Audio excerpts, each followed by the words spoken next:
أعوذ بالله من الشيطان الرجيم بسم الله الرحمن الرحيم അസ്സലാമു അലൈക്കും വറഹ്മത്തുള്ളാഹി തആല വബറകാതുഹു. ഈ വീഡിയോ കാണുന്നതിന് മുമ്പായിട്ട് തന്നെ ഇതൊന്ന് സബ്സ്ക്രൈബ് ലൈക്ക് ചെയ്യണമെന്ന് ആമുഖമായിട്ട് ഞാൻ പറയുകയാണ്.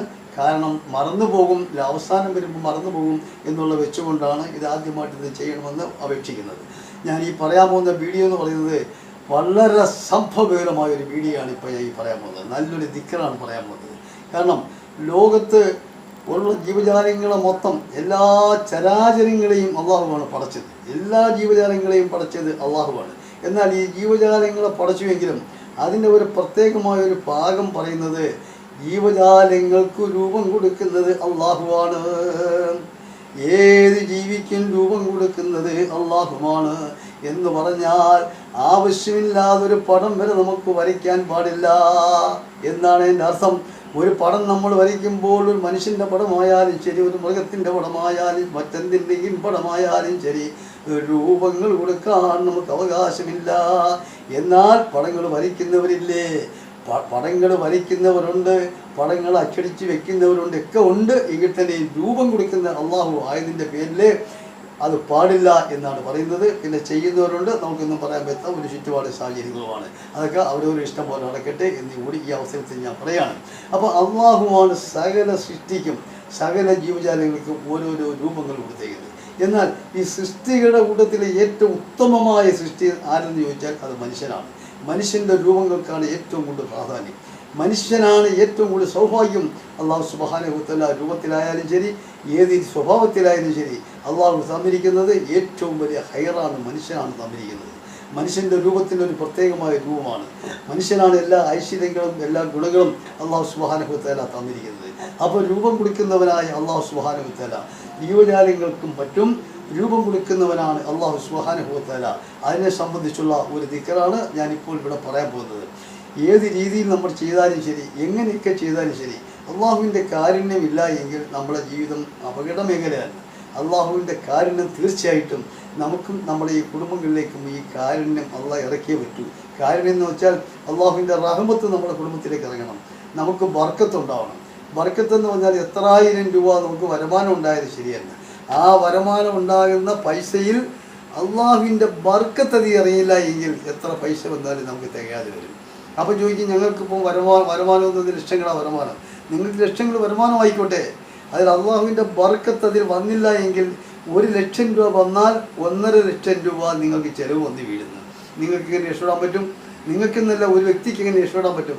അതേ സമയത്ത് ബർക്കത്ത് അള്ളാഹു ഇറങ്ങിക്കഴിഞ്ഞാൽ 50 രൂപ അല്ലെങ്കിൽ 25,000 രൂപ അല്ലെങ്കിൽ 20,000 രൂപ വരുമാനം ഉണ്ടെന്നിരിക്കട്ടെ, അള്ളാഹു സുബ്ഹാനഹു വ തആല തമ്പുരാൻ ഈ വരുമാനം എന്ന് പറയുന്ന ഈ പൈസയിൽ ബർക്കത്ത് തന്നു കഴിഞ്ഞാൽ അവൻ ആ പൈസ ബാലൻസ് വരുന്നതാണ്. അവൻ്റെ ഒരു മാസത്തെ സുഭിക്ഷമായ ചെലവ് കഴിഞ്ഞിട്ട് നോക്കുമ്പോഴും ബാക്കി പൈസ ഇരിക്കുന്നതാണ്. വീണ്ടും അത്രയും പൈസ അവിടെ വന്നു കഴിഞ്ഞു, വീണ്ടും പൈസയിൽ ബാക്കി വരുന്നു. അങ്ങനെ ദിവസങ്ങൾ കഴിയുമ്പോൾ പൈസ ഇങ്ങനെ കുന്നങ്ങനെ കൂടുകയാണ്. അള്ളാഹുവിൻ്റെ ബർക്കത്തിൻ്റെ ഒരു ഭാഗമാണ്. അതേ സമയത്ത് ഈ ബർക്കത്തെന്ന് പറയുന്നതായ ഒരു സംഗതി അള്ളാഹു ഇതിനകത്ത് ഇറക്കിയില്ല എങ്കിൽ എത്ര പൈസ വന്നാലും തികയത്തില്ല. എപ്പോഴും ബുദ്ധിമുട്ട് തന്നെ, ആ പൈസ തികയുന്നില്ല. അതിൻ്റെ കൂടെ വെക്കുന്നതിന് കുറച്ച് പൈസ കൂടി വേണമെന്ന് പറയുന്ന ഒരു സ്വഭാവം നമുക്കുണ്ടായിക്കൊണ്ടിരിക്കും. അത്തരം കൂട്ടത്തിൽ നമ്മൾ ആരെയും അള്ളാഹു തആല ആക്കല്ലേ എന്ന് നമ്മൾ പ്രാർത്ഥിക്കുകയാണ്. നമ്മളെ വരുമാനം കൊണ്ട് നമുക്ക് അന്തസ്വാഭിമാനപരമായിട്ട് നമുക്ക് ജീവിക്കുകയും അതിൽ സംതൃപ്തി അടയുകയും വേണം എന്നുള്ളതാണ് നമ്മുടെ ആഗ്രഹം എന്ന് പറയുന്നത്. അപ്പോൾ വരുമാനം നമുക്ക് ആവശ്യമാണ്, ഏത് കാര്യത്തിനും ആവശ്യമാണ്. അപ്പോൾ ബർക്കത്ത് നമുക്ക് വേണം, അള്ളാഹുവിൻ്റെ റഹ്മത്ത് നമുക്ക് വേണം. അപ്പോൾ നമുക്കിപ്പോൾ ഇവിടെ വേണമെന്ന് പറയുന്നത്, അപ്പോൾ ഈ രീതിയിലുള്ള ദിക്റുകളാണ് ഇപ്പോൾ നമുക്കുള്ളത്. ഇത് അള്ളാഹുവിൻ്റെ ഇസ്മ് 99 ഇസ്മിൽ പെട്ടതിൽ ഒരു ഇസ്മാണ് ഇപ്പോൾ ഞാനിവിടെ പറയാൻ പോകുന്നത്. അത് നമ്മൾ ആവർത്തിച്ച് പറയുക തന്നെ വേണം. അത് വരെ നിസ്സാരമായി നമ്മൾ കണക്കാക്കരുത്.